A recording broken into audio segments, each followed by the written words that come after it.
Now, I'm not going to lie to you guys. I am super excited. I'm trying to keep calm so I can do this video, but I'm super excited about what I saw. Originally I was excited about what I heard when I heard about God of High School. Now I'm excited based off of what I saw. The show did you notice how nonchalant the show was, but yet the fighting was so compelling? Now, if you actually look at the show and the fighting and the animation, it's going to be paying a lot of homage to martial arts. And I think if they can nail it right, which that animation, I don't want to stay stuck on it. And I know I was praising Fire Force, but there's levels to this. There's very great A grade animation. There's even A plus grade animation. And then there's something that's something else, something that seems like an anomaly.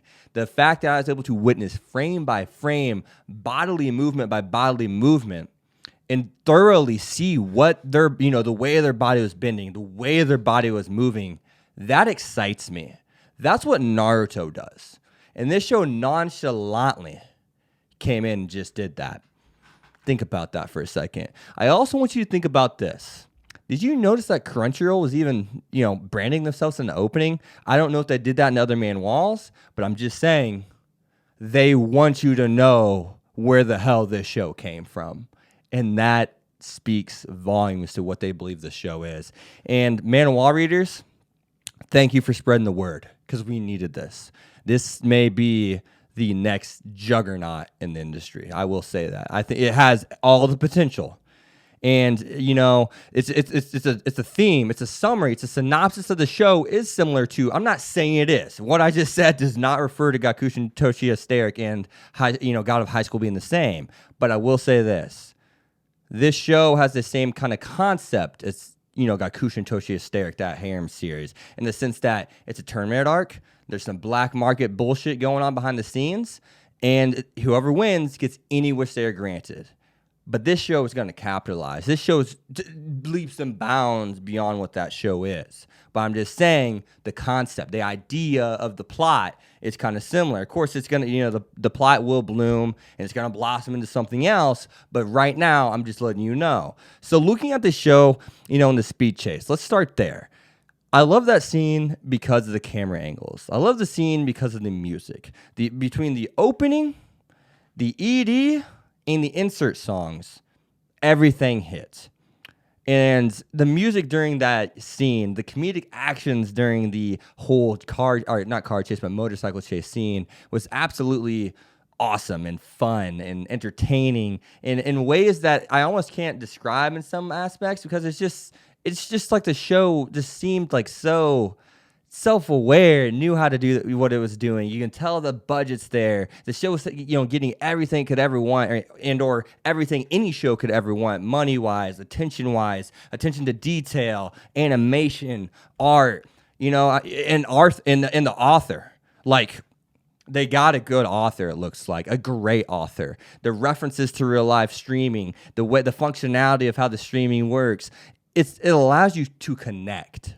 And that's something that not a lot of shows can do indirectly. And, they're too scared to do, because they're afraid to mess up. Because now, if you do a lot of real life references, how easy it is to just get picked apart. And I'm hoping the show continues to do a lot of things like that and doesn't do anything too crazy.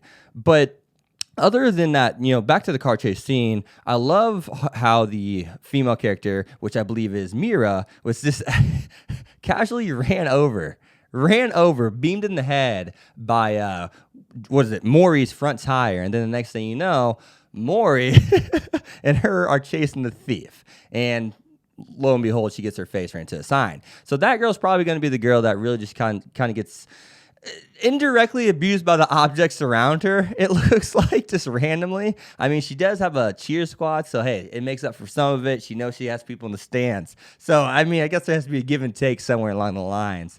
But no, other than that though, looking at what is going on in the show and looking at the weight, the foil, the presentation with depth of the whole tournament. They have these nanobots that can heal any injury they get, but no, they're not going to heal you until the fight's over. The only way you can get out of a fight is surrendering and or getting just totally knocked out. Those kind of things I really like to see, because now you know these fights have no limits, and you've seen the way this show is being animated and how these people are, being fought. They don't care. And you see, what adds to the context? Those people in the black suits. The suits, man. The suits.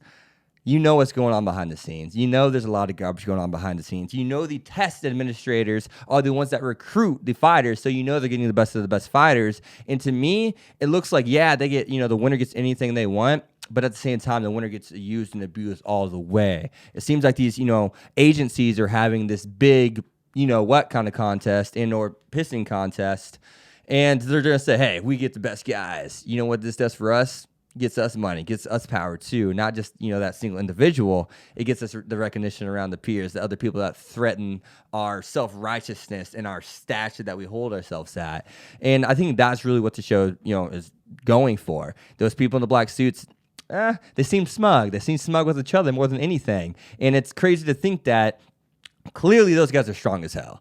For all we know, they may be past the winners of tournaments. Who knows? But clearly, absolutely, positively, clearly, Maury took out one of the commissioners. We know he's the real deal. We saw the entrance of the guy that belonged in prison in our jail. We see the links that these people will go to in order to get a tournament win. So clearly, this isn't just about the person that gets everything he wants or anything he wants. It's about them getting what they want too, the people that are recruiting for this tournament. So we see that there's going to be a lot of moral aspects that we're probably going to get pissed off about when it comes to how these people get used, right? These fighters get used in this tournament arc and tournament story.